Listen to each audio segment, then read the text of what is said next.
ये 10 लक्षण भगवत प्राप्ति करने वाले उपासक के हृदय में जागृत हो जाते हैं। बहुत ध्यान से सुनना।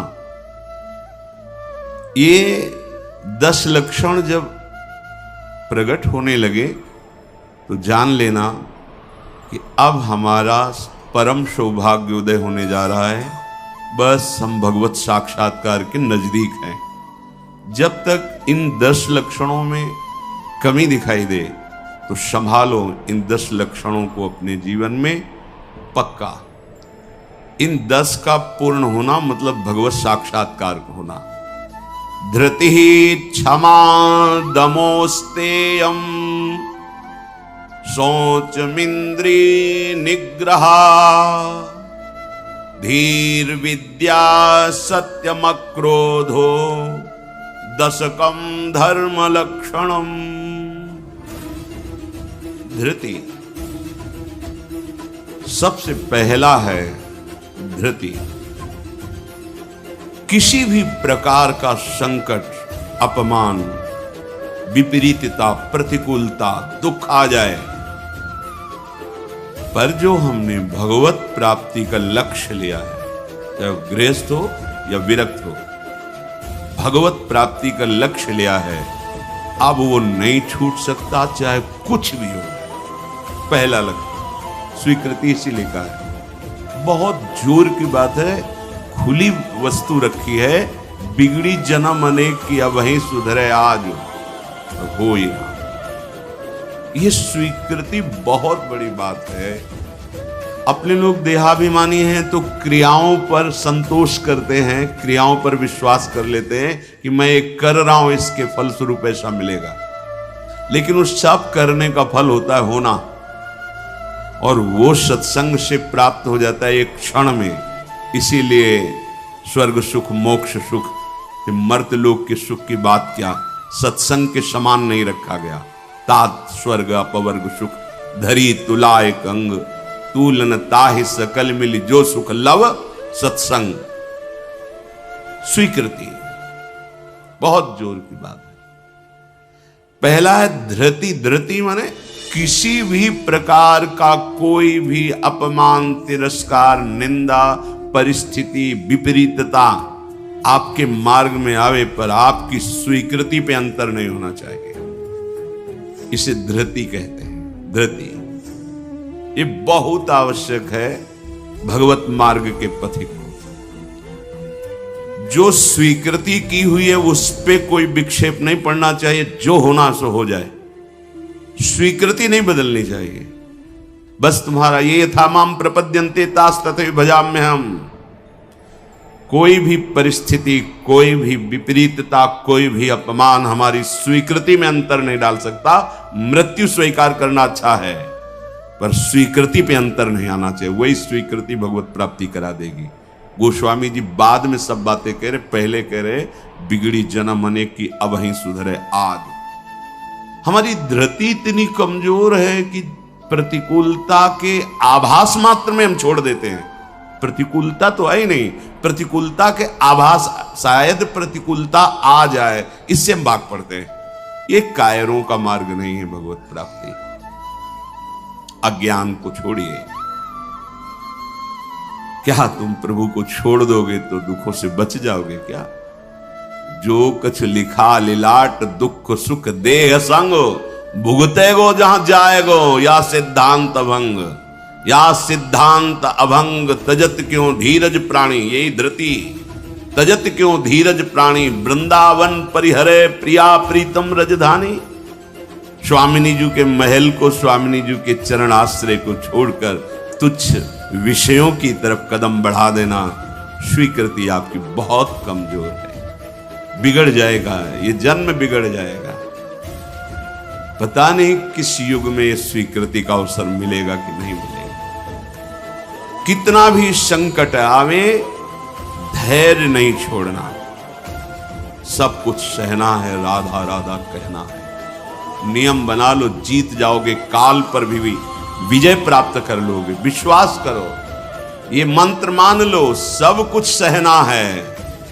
राधा राधा राधा राधा। आपको सराहेंगे, आपको चाहेंगे, आप जो मर्जी आवे सो करो।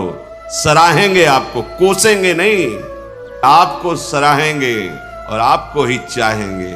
हम आपसे तन मन प्राण सर्वस्व समर्पित करके प्रेम करते हैं।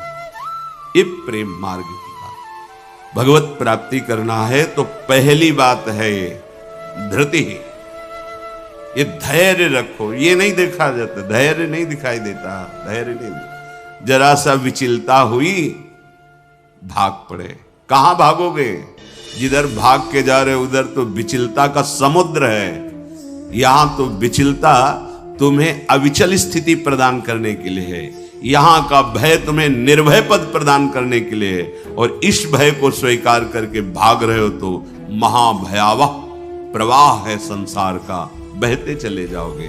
अभय होए जो तुम्हें डेराई। धृति, जो धृतिवान है, लौकिक पारलौकिक सारी संपत्तियां उसके चरणों में झुकने लगती है। देख लो, शब्द पर ध्यान दो। जो धृतिवान है, धैर्यवान है, हर कष्ट सहता है, तो आगे जो मार्ग है बोले लौकिक और पारलौकिक सारी संपत्तियां उसके चरण चूमती हैं, क्योंकि वो धैर्यवान है। अगर धृति नहीं है तो परमार्थ का भेष भले हो, परमार्थ की स्थिति नहीं होगी। इसीलिए भगवान कपिल देव जी ने माता देवती जी से कहा, जो आसक्ति संसार के बंधन का कारण है, वही आसक्ति यदि महात्माओं के चरणों में हो जाए तो मोक्ष का खुला हुआ द्वार है। तो वो महात्मा कैसे होते? तो सबसे पहला शब्द था तितिक्षवः। महान सहनशील होते हैं संत जन। तितिक्षवः, यहां धृति, ऐसा धैर्य कि कोई भी विचलित ना कर सके। बहुत गंभीरता से, इसीलिए इसमें रुके हुए हैं, बहुत गंभीरता से। पहला लक्षण है भगवत प्राप्ति का। जिसके अंदर ये 10 लक्षण आ गए तो भगवान प्रकाशित हो जाते हैं हृदय में, क्योंकि वही परम धर्म का स्वरूप है। भागवत धर्म में चलने वाले या कोई भी धर्म स्वीकार करे तो धृति जरूर आनी चाहिए। अगर धृति नहीं, आप पातिव्रत धर्म, एक पत्नी व्रत धर्म, जो जहां जिस धर्म में, तो उसको धैर्य धारण करना पड़ेगा। बिना धृति के धर्म का पालन नहीं होता। फिर ये तो परम धर्म, महाभागवत धर्म, प्रेम धर्म, इसमें तो कष्टों की परवाह करे तो योद्धा कैसा।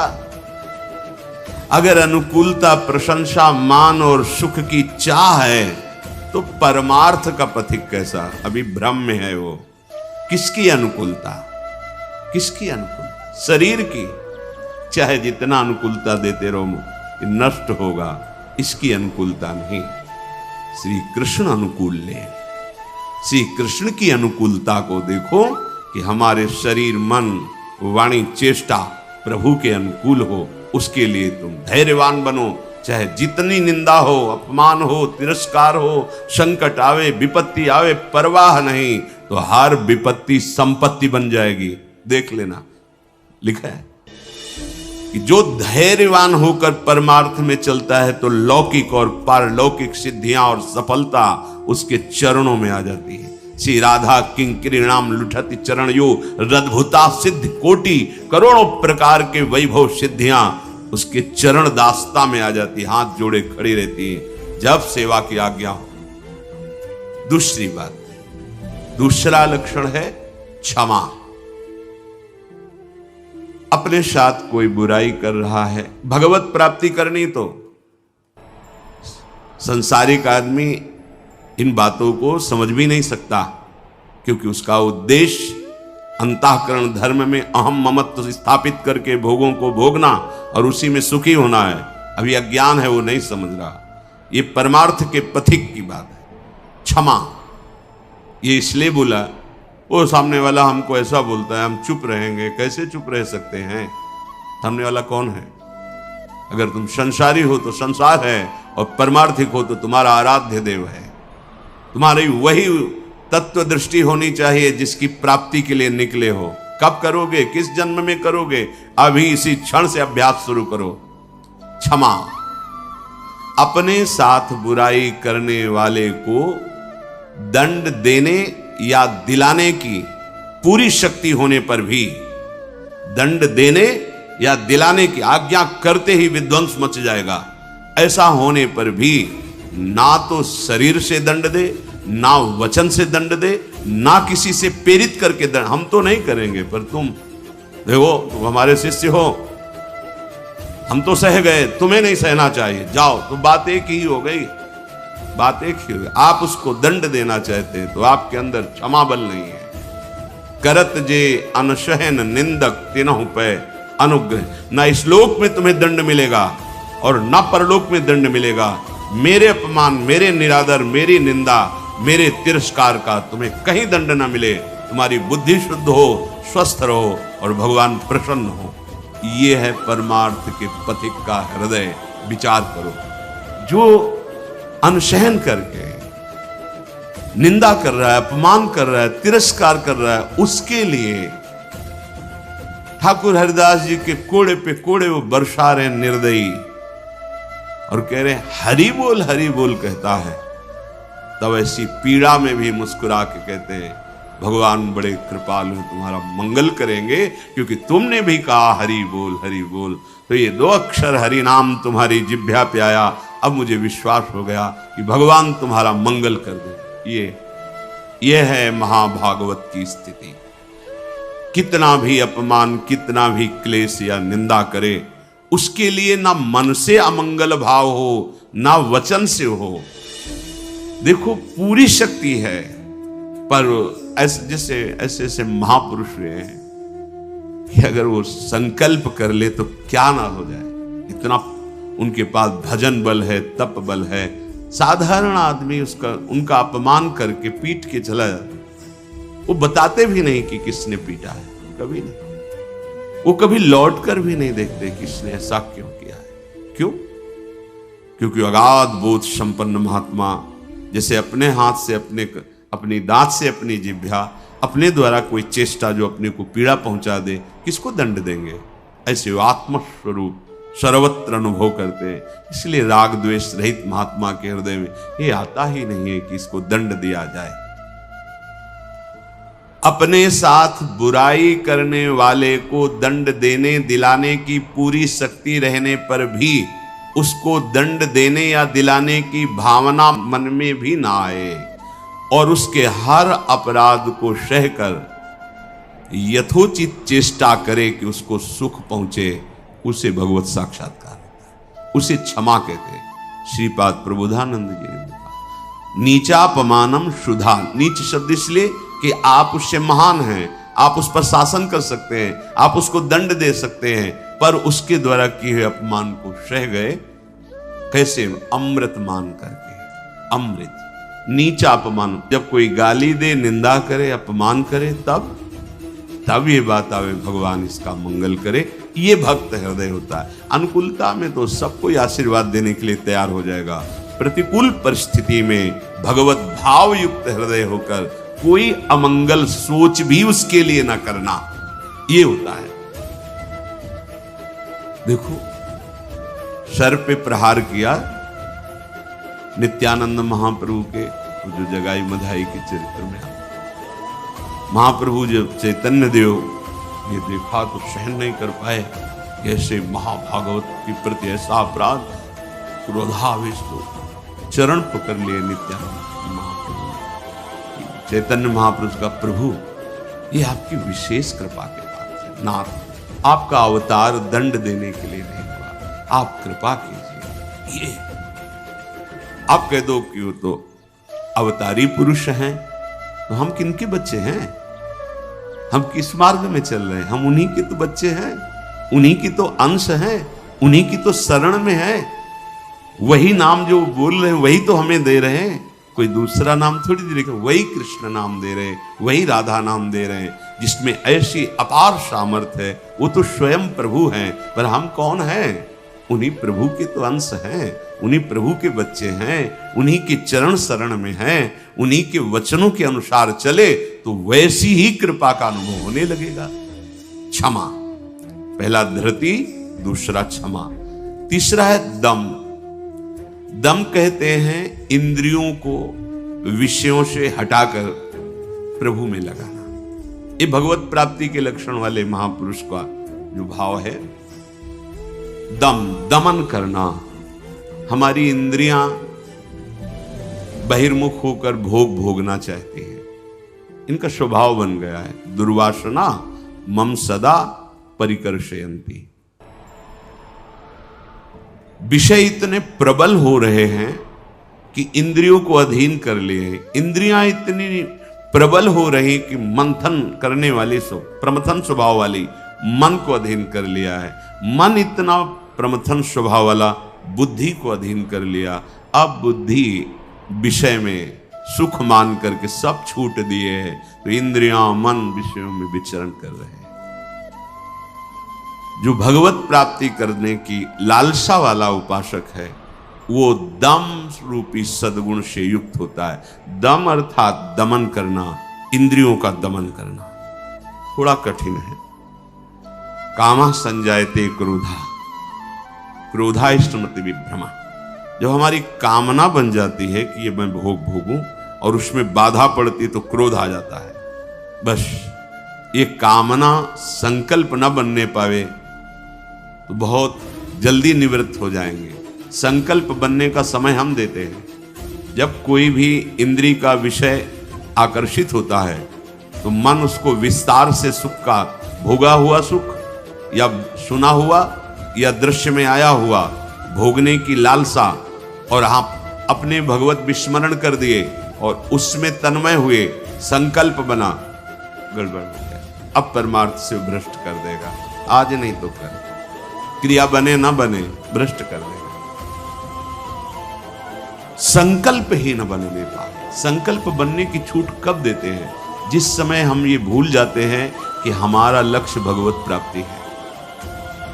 हम भोगों में सुख बुद्धि करके भगवान से विमुक्त वृत्ति के द्वारा संकल्प बना लेते हैं धैर्य से। जब हमको ये पता है कि इन भोगों में सुख नहीं, सुख तो सुख सिंधु प्रभु के नाम रूप में है, तो संकल्प कैसे बन गया? भगवत विमुखता के कारण संकल्प। वो क्षण भगवत विमुख हुआ, वो समय भगवत विमुख में जा रहा है, इसलिए आपका संकल्प बन रहा है।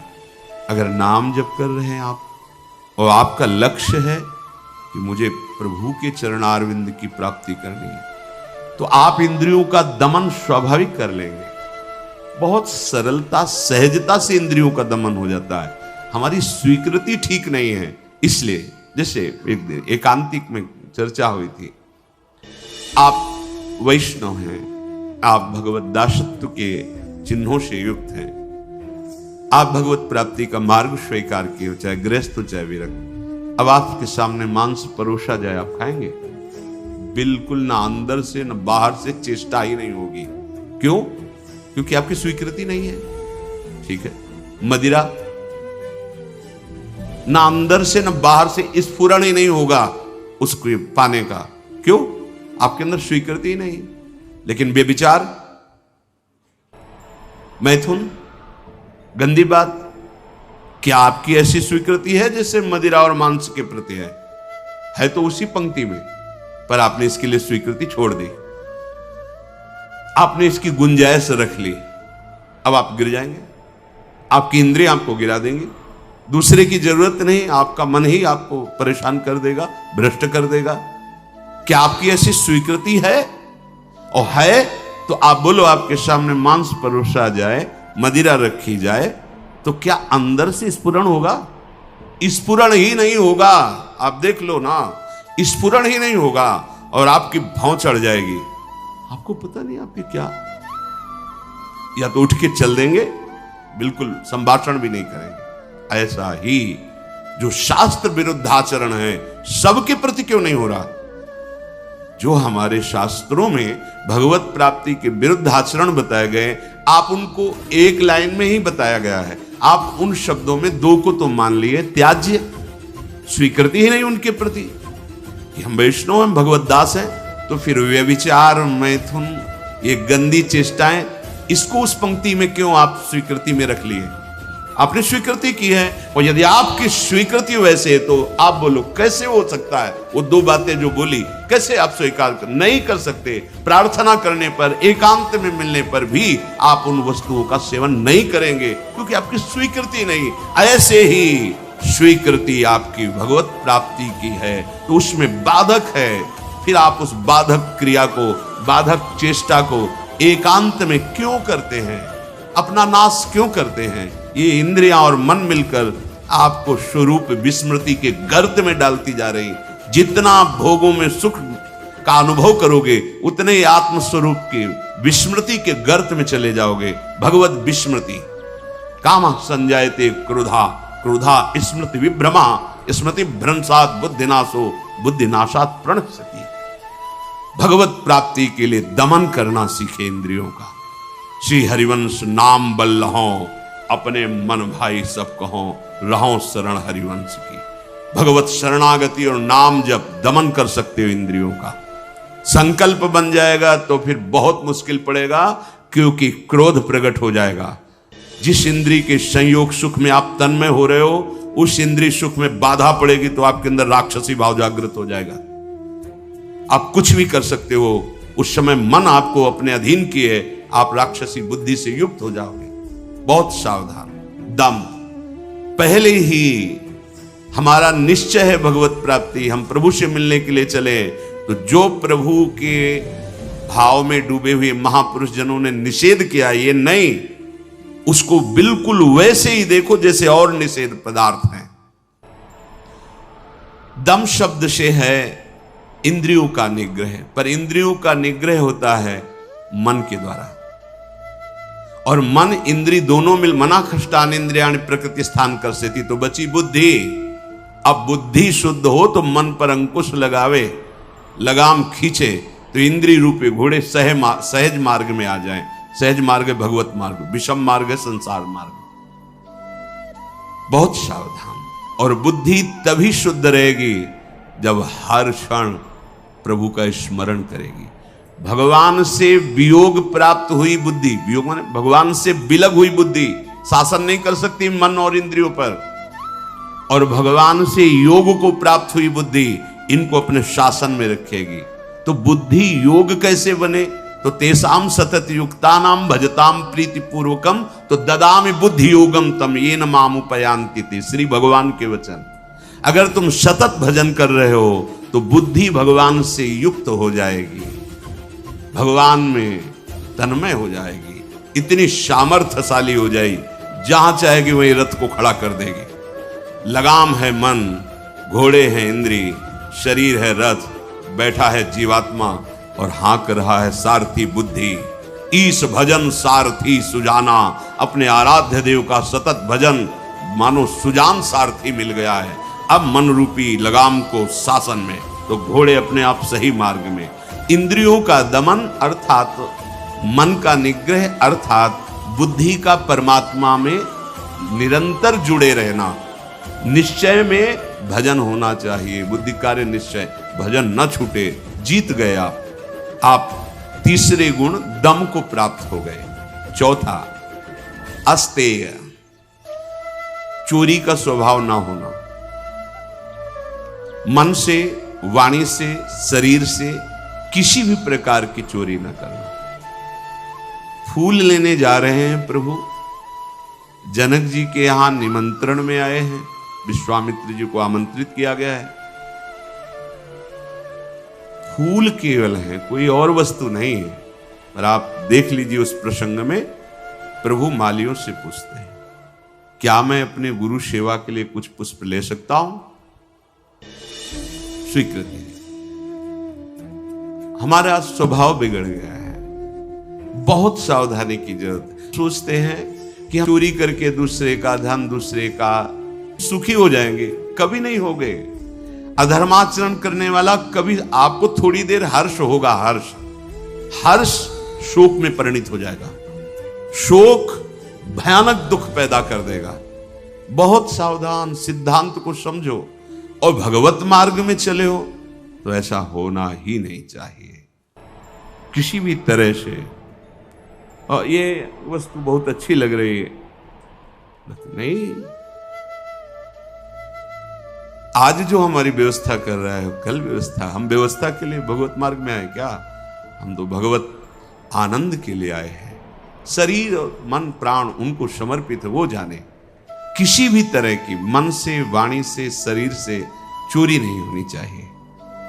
दूसरे की बात हम सुनी तो सुन करके उसे अनुभव में उतारे, सुन के उसको दूसरों को बोलकर प्रभावित कर लेना, यह भी चोरी हो गई। महापुरुषों की बात, अमुक संत ने अमुक बात कही है, हम सब मिलकर उस पर चले भगवदानंद का अनुभव करने के लिए। अगर हम उस बात का केवल प्रयोग करते हैं दूसरे को प्रभावित करने के लिए और वासनाओं की पूर्ति के लिए, यह भी चोरी है। वो बात हमारे अंतःकरण को भगवदाकार करने के लिए है। सत्संग में उस बात को इसलिए कहते हैं कि वो बात हम सब धारण करें और भगवदानंद को प्राप्त हो।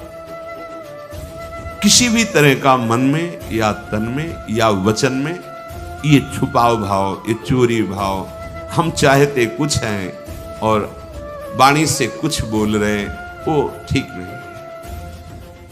अस्तेय, बिल्कुल छुपाव का भाव, चोरी का भाव नहीं होना चाहिए, न मन से, न वाणी से, न शरीर। भगवत प्राप्ति करने वाला उपासक जो मन में होता वही वाणी में होता, वही चेष्टा में होता, तीनों में एक होगा।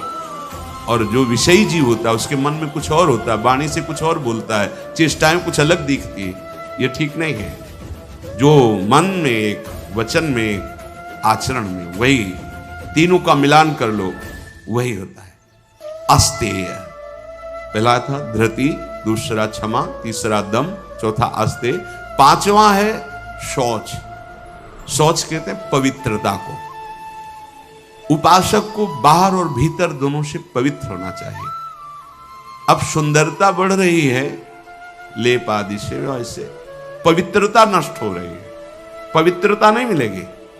शौचाचार का ज्ञान ही नहीं है, पशुता बढ़ रही है, पशुता। वही जूते पहन करके लघु शंका गए हैं, अवसर लगा तो उसी में शौच हुआ है, और वही जूते पहन करके भोजन पा रहे हैं, तो बुद्धि क्या हुई? पशुता आ गई, राक्षसीपन आ गया। आहार के समय पूज्य भाई जी महाराज और ग्रंथों में और बड़े संतों से बहुत पवित्र विचार होने चाहिए उस समय। खास करके आहार के समय तो आपको बहुत सावधान रहना है, क्योंकि जैसे भाव में आहार पा रहे हो उसी का वो बढ़ावा कर देगा। पवित्र आहार, पवित्र चिंतन करते हुए, इसलिए पहले भगवद अर्पित किया जाता है, एक एक कवल नाम जप करते हुए। बहुत सुंदर 24 घंटे उसका देखना प्रभाव बहुत सुंदर पड़ेगा। बाहर आपका शरीर पवित्र होना, उसके लिए दिनचर्याएं हैं, पवित्रता का निर्वाह, बहुत सावधानी। वो अब देखो ऐसे लोगों के आचरणों का अनुकरण किया जाता है जो शौच होकर जल ही नहीं लेते, वैसे ना क्या कहते हैं, हाँ टिश्यू पेपर, वाह। आचरण बिगड़ते हुए पशुता में बदल गए, जैसे पशु ने सोच के चल दिए। अरे भाई, मनुष्य शरीर मिला है पवित्र, मतलब बुद्धि काम नहीं कर, उसे बड़ा माना जाता है। सोच होकर के पवित्रता ना करना बड़े आदमी है, वाह। आचरण पवित्रता है ही नहीं, कैसे तुम भगवत चिंतन अखंड कर लोगे? कैसे तुम्हारे सदविचार आवेंगे? बाहरी और भीतरी दोनों पवित्रता चाहिए।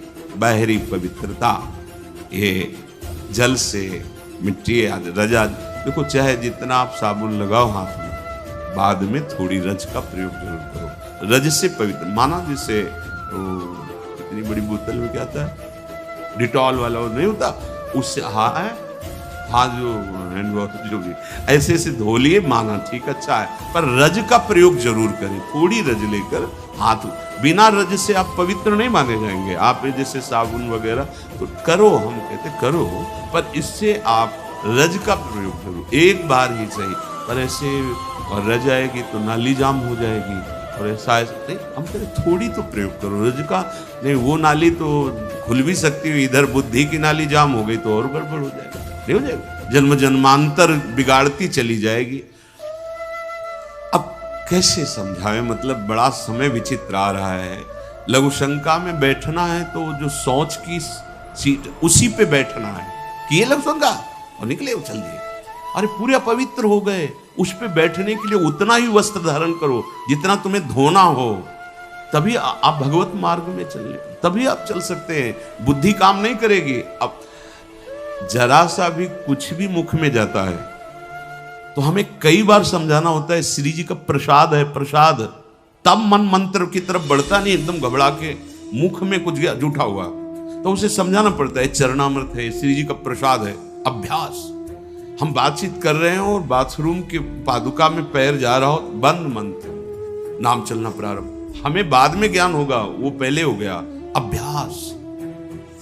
अगर आपको कई बार सोच लेते हैं, आप बाथरूम तो बंद ही होते हैं, उचित वस्त्र धारण कर लो, या जैसा हाथ धो लिए, यहां से हाथ धो लिए, कुल्ला कर लिए, ये जो छिद्र है इनमें जल लगा लिया, कमर से स्नान, चाहे जितनी बार, इतना तो करना है। 2 बार तो सर्वांग आप कर लीजिए, बीमार हैं ऐसा है तो ऐसे कर लीजिए। अगर आप ऐसे पवित्र नहीं रहेंगे तो मंत्र नहीं चलेगा, भजन नहीं होगा। आप खुद देख लीजिए, बाहरी पवित्रता और आंतरिक पवित्रता, छल कपट ये सब अंदर न रखते हुए नाम जब चल रहा है, अंदर पवित्र हो जाएंगे। तो जल मिट्टी और यथा योग्य जो गुरुजन आदेश करते हैं वैसी दिनचर्या से ये बाह्य शरीर की शुद्धि होती है। राग द्वेष दंभ कपट वैर अभिमान, इन विकारों का नाश होने पर अंतःकरण स्वच्छ होता है। ये विकार सब नष्ट हो जाएंगे। सत्संग सुनते रहिए, नाम जप करते रहिए। तो ये सोच अर्थात पवित्रता, बाहरी और भीतरी दोनों आवश्यक है। प्रसाद के सिवा मुख में अगर कुछ भी है, जैसे आप राधा वल्लभ जी गए, किनका मंत्र चलाओ, जल वो चरणामृत, तो आचमन, जल लेके आचमन करने की जरूरत नहीं। अन्यथा आप जैसे तो अच्छे से कुल्ला करो, आचमन करो, फिर आप मंत्र जप करो। हर समय पवित्र। लघु शंका पहले बराबर कमंडल में जल रखते थे, अब तो कहीं जाना आना ही नहीं तो कमंडल पास रहेगा, उसमें छोटा सा गिलास। अपनी दिनचर्या में आप भगवत प्राप्ति के मार्ग में चले हैं, और आप ऐसे ही मन मानी, ऐसा नहीं। हम गुरुजनों को, बड़े महापुरुषों को देखा, पवित्रता का निर्वाह, पवित्रता का निर्वाह नहीं तो फिर सेवा या सुमिरन दोनों में विक्षेप पड़ने लगेगा। मनमानी आचरण मत कीजिए। आपका वस्त्र पवित्र होना चाहिए, पानी से निकालना, पवित्र होने। ऐसे मनमानी आचरण करोगे तो भजन में रुचि नहीं होगी। ये भगवत प्राप्ति जिसको होनी है उसके लक्षण बताए जा रहे हैं। वो बाहर और भीतर से बहुत पवित्र रहता है। हम किसी को छूने की चेष्टा न करें। कोई छू रहा है हमें, उसमें कोई दोष, हम जा रहे हैं ऐसे छू गया कोई बात, हम किसी को बहुत सावधान। हमारे अंदर मंत्र चल रहा है, हमारे अंदर भजन चल रहा है। अब वो उसकी दिनचर्या क्या है, वो कैसे पवित्रता का निर्वाह करता है।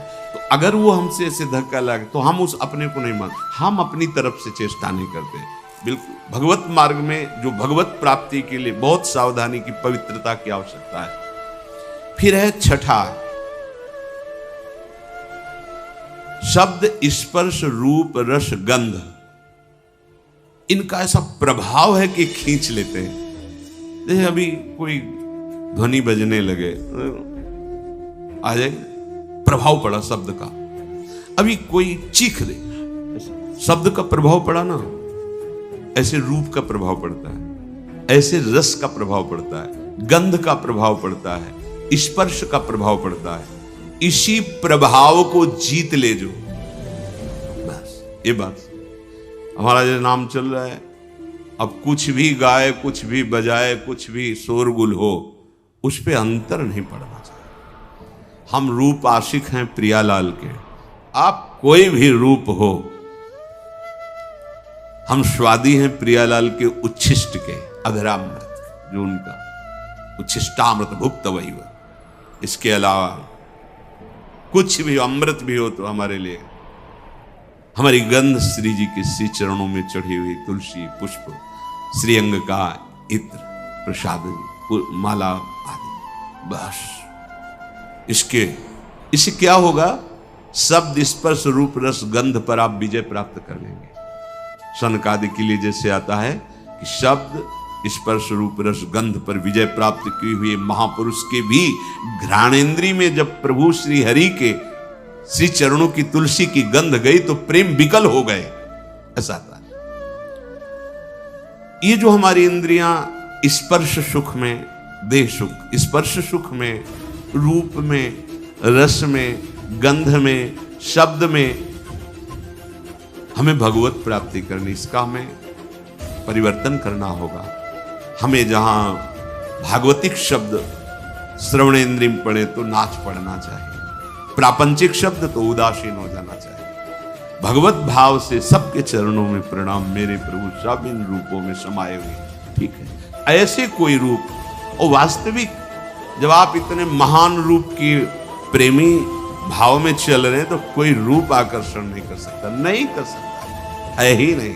देवलोक भूलोक रसातल सुनि कवि कुल मति डरिए, सहज माधुरी अंग अंग की कई कासो पट तरिए। कौन सा रूप? कोई भी रूप ऐसा नहीं कि चित्त में क्षोभ पैदा कर दे। कई बार विनोद में कहा है कि जैसे मकान में आग लग जाए तो कैसा दिखाई देता है, ऐसे ही जो रूप आशिक प्रभु के होते हैं, कहीं भी कोई भी रूप बहुत सुंदर रूप नहीं, जितना सौंदर्य यहां से ब्रह्मलोक तक है हमारे प्रभु के सौंदर्य सिंधु के बिंदु के एक सीकर से है। कोटि काम मूर्छित हो जाए ऐसे तो लालजू महाराज है। एक काम पूरे त्रिभुवन में तांडव मचाए हुए, करोड़ काम जिनकी मंद मुस्कान से मूर्छित हो जाए, वैसी जो लालजू की रूप लावण्य महिमा है, वो लालजू हमारी लाडली जू, निर्तन भ्रकुटी, बदन अंबुज मृदु, सरस हास, मधु बोलन तो अति आसक्त लाल। तो अब ऐसे रूप के आशिक, ऐसे रूप की चाह करने वाले किसी रूप में वो प्रभावित हो जाएंगे। ये जो छठवां इंद्रिय निग्रह अर्थात शब्द स्पर्श रूप रस गंध, ये जो इंद्रिय के ज्ञानेन्द्रिय के 5 विषय हैं, इन किसी विषयों को भी भगवद विमुख होकर स्वीकार न करें। प्रभु से अर्पित है, जैसे विशेष विशेष गंध हैं, पर अगर प्रभु को अर्पित नहीं तो हमारी ज्ञानेन्द्रिय उसे वो आ रही पर उसका महत्व नहीं है। और प्रभु में अर्पित है, हमारी प्रियाजू के श्री चरणों में चढ़ा हुआ है, ये पुष्प है, ये इत्र है, ये माला उनके श्रीअंग। अहो भाग्य, बार बार वो जीत जाएगा, फिर उसके घ्राणेन्द्रिय को लुभायमान नहीं कर सकता। श्रवणेन्द्रिय यदि प्रभु के जस को सुनने के लिए बावरों सो रस में फिरे, खोजत नेह की बात, तो विश्व का कोई भी शब्द उसे आकर्षित नहीं कर पाएगा। और रसेंद्रिय यदि प्रभु का केवल उच्छिष्ट भोगती है, वाकेंद्रिय केवल प्रभु के जस में है, आप जीत गए शब्द स्पर्श रूप रस गंध। बहुत सुंदर बात, हम यहीं फंस जाते हैं। देखो, एकांत में आप कौन सा शब्द सुनते हैं? बिल्कुल खुली बात है, सभा में तो हम गान कर रहे हैं, लेकिन एकांत में कौन शब्द आपको प्रिय है? अगर एकांत में आपको नाटक, नौटंकी, नाना प्रकार के प्रापंचिक विषय सुनने और देखने में रुचि है, तो अभी आप इंद्रिय निग्रह नहीं कर पा रहे हैं, अभी आप भगवत दर्शन की लालसा वाले उपासक नहीं हैं। समझिए, आपका लक्ष्य भगवत प्राप्ति है। आप अपने मन को समेट कर इंद्रियों सहित भगवान के चरणों में समर्पित करने की तैयारी कर लिए। आप कुछ नहीं, अब तो विश्वम्बर भगवान को समर्पित कर दो, पूरा विश्व वो देखे, आप उनको देखो, आप उनके चरणों का चिंतन करो। ये जो भगवत प्राप्ति के लक्षण की बात है, ये जन साधारण नहीं समझ सकते, इसलिए सावधान करके कह रहे हैं। आपका लक्ष्य बन गया भगवत प्राप्ति, तो आप ऐसे शब्द ना सुने जो आपके मन को खींच ले, ऐसे रूप को न देखें जो रूप राशि के दर्शन के लिए हृदय लालायित करना चाहते हैं हमारे मन को, हमारी इंद्रियों। ऐसा कोई रस, ऐसे कोई घ्राणेन्द्रिय का विषय, ऐसा कोई स्पर्श जो आपको भ्रष्ट कर दे अपने मार्ग से, सावधान। पर जो भगवत प्राप्ति की लालसा वाला होता है, वो शब्द स्पर्श रूप रस गंध, इस पर विजय प्राप्त किए होता है या विजय प्राप्त करना चाहता है। सातवां धी है। धी अर्थात बुद्धि। आपका आहार सात्विक होगा, संग सात्विक होगा, शास्त्र सात्विक होंगे, वार्ता सात्विक होगी, तो आपकी बुद्धि भी सात्विक हो जाएगी। जो रोज सत्संग सुनता है, सत शास्त्रों का अध्ययन करता है और प्रभु का नाम जप करता है और विचारवान है, विचारवान, वो बुद्धि भगवत प्राप्ति की योग्य हो जाती है। ध्यान दीजिए, जो रोज सत्संग सुनता है, सत शास्त्रों का स्वाध्याय करता है, भगवत भजन अर्थात नाम जप करता है और विचारवान है, कोई भी चेष्टा, कोई भी क्रिया बिना विचारे नहीं, विचार बिना विचारे जे करें चे पाछे पछता है। हमें विचार करना है, ये जो हम सोच रहे हैं, जो हम करने जा रहे हैं, शास्त्र सम्मत है? नहीं, तो फिर नहीं। जिसमें निरंतर प्रभु में मन लगाने के सहयोग हो, ऐसा बुद्धि निश्चय करने वाली, वो भगवत प्राप्ति की योग्य हो जाती है। हमें वही सुनना है, वही देखना है, वही बोलना है, वही चेष्टा करनी, जिससे हमारा भजन बढ़े, भजन सुरक्षित रहे, भजन पच जाए। ये सारा क्षेत्र बुद्धि का है। बुद्धि में विवेक है, वो बढ़ाएगी भजन, बचाएगी और पचा लेगी। जैसे भजन का भी अपच होता है, मैं इतना इतना, तो आगे दिखाएगी, देखो वो महापुरुष इतना भजन, इतने दैन्य, धिक्कार है हमारे जीवन को, अभी उतना तो है नहीं, अहम ऊपर से आ रहा है, वो दबाती रहेगी, तो भजन पचता रहेगा। कौन सी बुद्धि?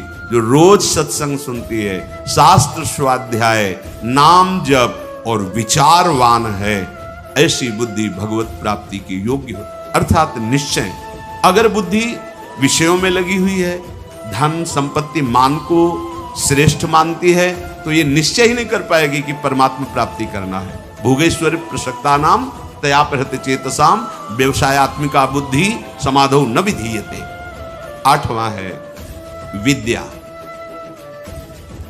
जैसे प्रश्न आता है कि जब भजन मार्ग में चलना है तो पढ़ना लिखना सब व्यर्थ ही है, क्यों पढ़े लिखे? क्योंकि आजकल ऐसी विद्या पढ़ाई जाती है, ऐसी पढ़ाई जाती है। हम उस विषय पे नहीं जाते, हम ये जाते हैं कि यदि आपको अक्षर मात्रा इनका सब ज्ञान नहीं है, तो आपको हो सकता है कि सत्संग सबके सौभाग्य में तो नहीं है ना, तो आप ऐसे गीता पुरुष या बहुत जगह से महापुरुषों की वाणियां हैं, अगर आपको अक्षर मात्रा का ज्ञान नहीं तो आप कैसे पढ़ पाएंगे? अगर आपको ये लौकिक विद्या जो काखा गगा है, इसमें ब्रह्म विराजमान है। कई बार ये वार्ता हुई कि जैसे भगवान कण कण में विराजमान है, ऐसे हर अक्षर में विराजमान है। आ ब्रह्म का स्वरूप माना गया है। का, खा, गा, घा, आ निकलता है ना, ज्ञा तक निकलता है। आप जो विद्या पढ़ रहे हैं साक्षात ब्रह्म स्वरूप है। जो आप जानकारी ले रहे हैं, वो सृष्टि की जो ले रहे हैं, वो ब्रह्म स्वरूप है। उसे आप भजन से अलग मत मानिए, ध्यान देकर पढ़िए। हाँ, अब पढ़ लिख करके उद्दंडता करना, कपट करना, हिंसा करना, चोरी करना, तो होगा कि क्या हुआ तुम्हारी पढ़ाई से? आप विद्या से, जैसे विद्या विनयम ददाति, विनम्र होता है, गंभीर होता है, बुद्धि उसकी निर्णायक होती है, प्रवीण होती है। पर यदि भ्रष्ट आचरण करोगे तो वही विद्या अविद्या का रूप धारण कर लेगी। तो विद्या निषेध नहीं है, अविद्या निषेध है। आप खूब अच्छे से पढ़िए, आप खूब पदाधिकारी बनिए, समाज की सेवा करिए, आप जानकारी लीजिए, ये जगत भगवत स्वरूप है। अगर आप अभी से प्रमाद कर लिए तो भजन में स्थिति है नहीं। हम देखते हैं जो बच्चे पढ़े लिखे हैं ना, एक बार समझा दो तो कदम सोच समझ के रखते हैं। हाँ, हम ये कहते हैं यदि ऐसी रति है कि राधा राधा राधा राधा राधा सत्संग और नाम जप करते हुए आप, तो सच्ची मानिए सब शास्त्रों का ज्ञान अपने आप हो जाएगा। पर ऐसा बहुत ही कठिन है, कोई बिरला ऐसा जो ऐसे चल पाए, नहीं तो इसलिए पढ़ना आवश्यक है। विद्या, जब आपके अंदर अक्षर मात्राओं का ज्ञान होता है, उसमें विषय भी रखे जाते हैं। आप संस्कृत पढ़ सकते हैं, आप ये पढ़ सकते हैं, आप ये अलग अलग विषय रखे जाते हैं। जैसे अपने जब पढ़ रहे थे तो एक विज्ञान का विषय था और एक आर्ट का विषय था, कॉमर्स का विषय था, नहीं, अलग अलग कि आप संस्कृत ले सकते हो, आप अंग्रेजी ले सकते, ऐसे कई विद्या। अगर हमको अक्षर मात्रा और ठीक ज्ञान है तो हम वेद का स्वाध्याय कर सकते हैं, आगे हम संस्कृत पढ़ें, हम अपने शास्त्रों को पढ़ सकते हैं। अब ऐसा क्या कि शास्त्र तो आते नहीं, भजन में रुचि नहीं, तो आपके अंदर ज्ञान स्फुरित कैसे होगा? हम उन महात्माओं को देखकर बोला कि का नहीं पढ़े लेकिन एक क्षण भी नहीं नाम छोड़ रहे, तो सारा ज्ञान जागृत हो गया उनको। यही अपने वृंदावन में पूज्य मथुरा दास जी थे, वो खुद कहते थे, ए जी हमने कभी स्कूल का मुंह नहीं देखा, अर्थात कभी स्कूल नहीं गए।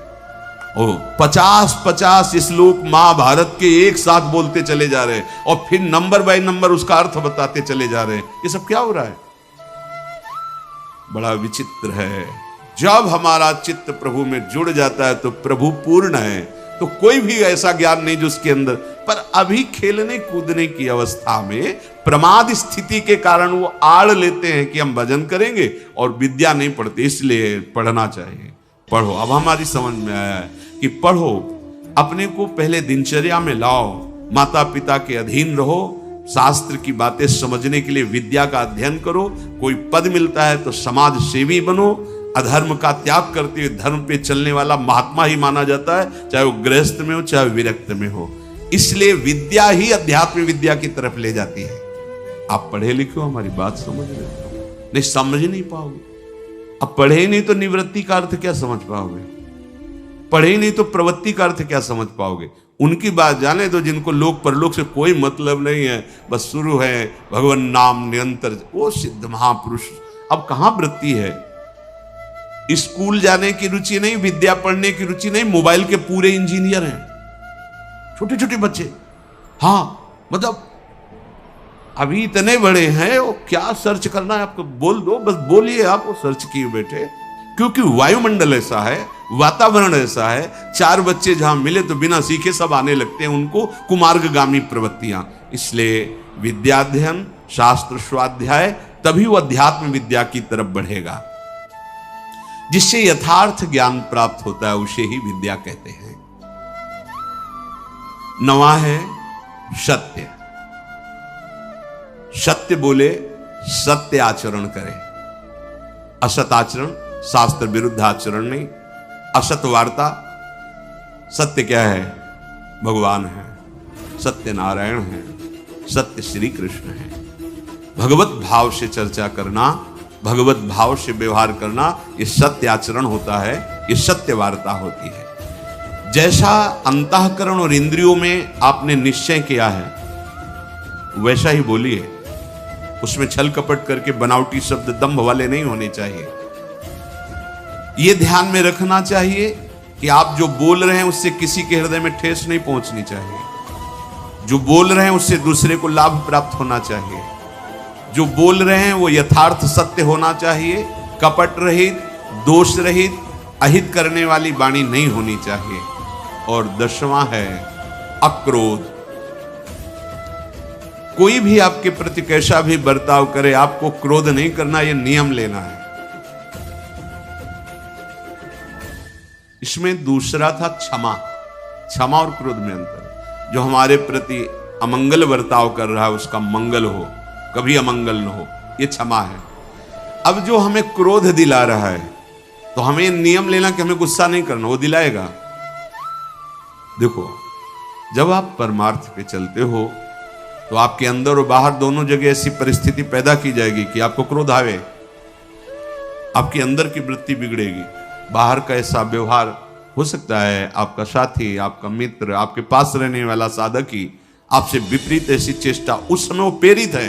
आपको देखना है कि इस समय प्रेरित है माया के द्वारा और वो मुझे गुस्सा दिलाने के लिए ऐसा विधान रचा गया, पर मैं गुस्सा नहीं होऊंगा। अगर सह नहीं पाते हो तो मौन हो, भाग जाओ वहां से, मौन हो के भाग जाओ। वीरता मत दिखाओ। गुस्सा करना वीरता नहीं, सह जाना वीरता है। जैसे सह पाओ। बहुत संतों ने इस पर, जहां कोई आपको गुस्सा की बात दिलाने लगे तो अगर आप ये याद कर लोगे कि मेरी परीक्षा हो रही, मुझे क्रोध दिलाया जा रहा है, तो आप समझ जाओगे। पर बस यही रहे कि मेरी परीक्षा हो रही, मुझे गुस्सा नहीं करनी, नहीं सोचते सोचते फिर कड़ुआ वचन निकलने लगेगा, फिर मारपीट भी होने लगेगी। पर सोचो अपने साधुओं के साधक होके एक दूसरे को गाली दे रहे, लड़ रहे, ये कोई साधुता है? ये कोई मार्ग? अक्रोध, क्रोध नहीं करना। नियम लेना पड़ेगा ना कि क्रोध नहीं करना, वो दिलाएंगे क्रोध। बड़े विचित्र विचित्र लीलाएं होती। 100 बार थूका, क्रोध नहीं आया, ऊपर से थूका। तो उन्होंने यही कहा कि आपकी तो बड़ी कृपा हुई जो एक दिन में 100 बार मुझे गंगा स्नान करने को, 100 बार हमें स्नान करने का सौभाग्य मिला। ये हो सकता है हमारे साथ व्यवहार ऐसा हो कि जिसे हमें क्रोध आवे तो हमें तुरंत सोचना है, तुरंत वही सोच सकता है जो साधक है, ये मेरी परीक्षा आई है, नहीं मुझे गुस्सा नहीं कर, राधा राधा राधा राधा राधा राधा राधा, भैया बढ़ो आगे बढ़ो, गुस्सा नहीं कर रही। अक्रोध, अपनी कोई बुराई करके, अपना कोई प्रतिकूल व्यवहार करके क्रोध दिलाना चाहता है। आप अक्रोध, आपको गुस्सा नहीं करना। क्षमा में और अक्रोध में अंतर है। हम गुस्सा नहीं करेंगे पर क्षमा उसको मंगल मनाएगी, उसके प्रति कोई प्रतिकूल व्यवहार नहीं होगा और उसका मंगल होगा। मन वचन कर्म से इसको हमारे प्रति जो अपकार किया कभी इसको दंड न मिले, न भगवान दंड देने या लोक में दंड, उसे क्षमावान कहते हैं। बहुत बड़ा बल है ये साधु का, इसीलिए दूसरे नंबर पे क्षमा। ये जो क्रोध है वो हमें दिलाने की चेष्टा कर रहा है, हम उसका मंगल भी मनाने वाला विषय नहीं। अब हमें इसमें सावधान रहना, गुस्सा नहीं होना। देख लो आज नियम लियो लोगे, शाम तक कोई ना कोई ऐसा आपको गुस्सा है, बाहर से नहीं अंदर से आ जाए। परसों मिला था ना, उसने अब जलने लगे, गुस्सा आने लगी। परसों की बात या वर्षों की बात, मन है वो लाएगा अभी। अच्छा ऐसा मतलब तो हमको क्या समझ रखा है भगवान, मतलब मना गुस्सा रही ना, देखो इतना तो विलंब न करो, तो दंड दो जिसे 4 लोग देखे ना कि वैष्णव अपराध का क्या मतलब होता है। कहां गए? उसी समय अंदर वाली वृत्ति करो, नहीं मुझे गुस्सा नहीं होना, मुझे किसी का मंगल नहीं मनाना, क्योंकि मुझे भगवत प्राप्ति करनी। क्षमा और अक्रोध दोनों में भेद यही है। जो कुछ होता है मन में या बाहरी व्यवहार में, हमको उसे सहना है, क्रोध नहीं करना है। ये जो 10 प्रकार के लक्षण बताए गए, उपासक सावधानी पूर्वक इनको धारण करे।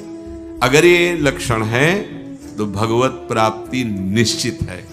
पुनः पहला है धृति, अर्थात हम ऐसी स्वीकृति में रहें कि कोई भी परिस्थिति हमारी स्वीकृति को न नष्ट कर पावे। हमारा लक्ष्य है निरंतर भजन, हमारी स्वीकृति ऐसी जन्म में भगवत प्राप्ति। दूसरा क्षमा, कोई कितना भी हमारे साथ व्यवहार, हम अंदर से उसका अमंगल नहीं होने, तो आप कहोगे ऐसा कैसे? वहां भगवान बैठे, सच्ची मानना। आपको लगता है वो तो अमंगल करता चला जाएगा, नहीं, तुम्हारी क्षमा सांप से भी बढ़कर उसको शासित करेगी। उमा क्षमा साप होते भारी, अपने कर्म जाय अपकारी। अगर आप लड़ गए, आप ऐसे कटु वचन बोल रहे हैं तो शायद उसका सुधार ना हो, लेकिन आप सह गए तो ये क्षमा जा करके उसको जो दंड देगी वो सुधार पे आए, उसका मंगल नहीं होगा और उसको ऐसी जलन, ऐसी दंड स्थिति देगी कि वो सुधर करके मार्ग में चलने लगेगा। तीसरा दम, इंद्रियों का, मन का दमन करना, और ये बुद्धि से होता है। जब नाम जप करोगे, बुद्धि योग बना रहेगा, तो मन का भी दमन होगा, इंद्रियों का भी दमन होगा। आस्ते मन वाणी शरीर से किसी भी प्रकार की चोरी ना करना। ये जो लोभ प्रवृत्ति है बहुत सूक्ष्म होती है, बहुत सूक्ष्म। इसको न शरीर से, न मन से, न वाणी से, किसी भी तरह से हमें चोरी नहीं करनी। शौच बाहर और भीतर से पवित्र रहने की चेष्टा करनी है। छठवां इंद्रिय निग्रह, अर्थात शब्द, स्पर्श, रूप, रस, गंध, ये हमें परास्त न कर पावे जो माया जनित है। सातवां धी, अर्थात सत्संग के द्वारा, शास्त्र स्वाध्याय के द्वारा, नाम जप के द्वारा, विचार के द्वारा हम अपनी बुद्धि को प्रभु से जोड़े रहें। विद्या, वही जो अध्यात्म विद्या तक पहुंचा दे। नवा सत्य, यथार्थ, प्रिय, हितकर भाषण, और सत्य हैं प्रभु। अगर प्रभु को लेकर आप वार्ता करते हैं, प्रभु को लेकर के आप अपने कार्य करते हैं, तो सब भगवत स्वरूप हो जाते हैं। 10वां अक्रोध, किसी भी परिस्थिति में गुस्सा ना करना। अपने लोगों को रहता है कि गुस्सा से सुधार हो जाता है, मुझे लगता है कि नहीं होता।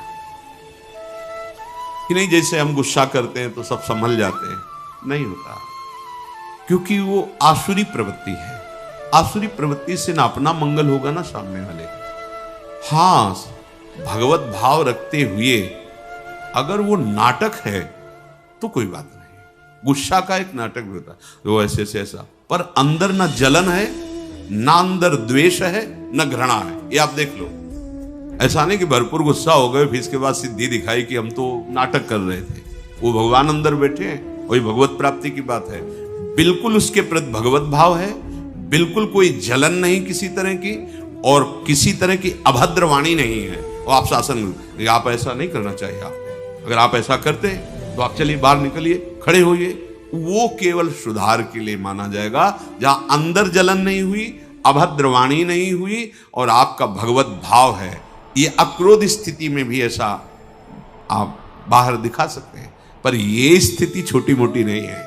इसलिए पहले हमें पूरा क्रोध धारण करना है, गुस्सा नहीं करें। हमें लगता है कि अगर हम किसी से प्रेम बर्ताव, माना वो अभद्र है, माना उसका दुष्ट स्वभाव है कि दब गया, लेकिन ये हमारा जो सत्य स्वभाव है अक्रोध, ये जब महापुरुष जन जो समभाव में अक्रोध स्थिति में रहते थे तो कहा नहीं जाता कि सिंह और गाय एक घाट में पानी पीते थे।